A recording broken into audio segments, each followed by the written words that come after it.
Weight loss சேலஞ்சில் டே 26 என்னோட wait 87.10 kgs இருந்தது. Wait பார்த்துட்டு வீட்டில் 3/4 மணி நேரம் எக்ஸசைஸ் பண்ணேன். கொஞ்சம் டான்ஸ் மாதிரியே எக்ஸசைஸ் பண்ணேன். பிரேக்ஃபாஸ்ட்டுக்கு மில்லட்ஸ் கஞ்சி எடுத்துக்கிட்டேன், கட்டியாகவே எடுத்துக்கிட்டேன், கூட நட்ஸ் வச்சு சாப்பிட்டேன். லஞ்சுக்கு ரைஸ் எடுத்துக்கிறதுனால ஆல்டர்னேட்டிவாக ராகி தோசை மாதிரி எடுத்துக்கலாம் அப்படின்றதுக்காக ராகியை ஊற வச்சு முளைக்கட்டி 2 நாள் வெயிலில் காய வச்சேன்.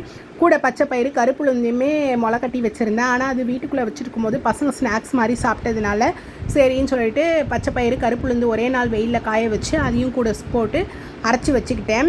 இது நம்மளும் தோசை சுட்டு சாப்பிட்டுக்கலாம், வீட்டில் எல்லாருக்குமே தோசை சுட்டு கொடுக்கலாம். லஞ்சுக்கு கருவாட்டு குழம்பு தான் எடுத்துக்கிட்டேன். கத்திரிக்காய், முருங்கைக்காய், கருணக்கிழங்கு இதெல்லாம் நிறைய காய் போட்டு கருவாட்டு குழம்பு, கூட பீர்க்கங்காய் பருப்பு போட்ட கூட்டு.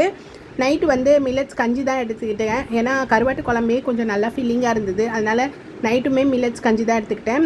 ஒரு நாள் ஃபுல்லாக 3 லிட்டர் தண்ணி குடித்தேன். என்னோடய வீடியோ பிடிச்சிருந்தா லைக் பண்ணுங்கள், ஷேர் பண்ணுங்கள், சப்ஸ்கிரைப் பண்ணிக்கோங்க.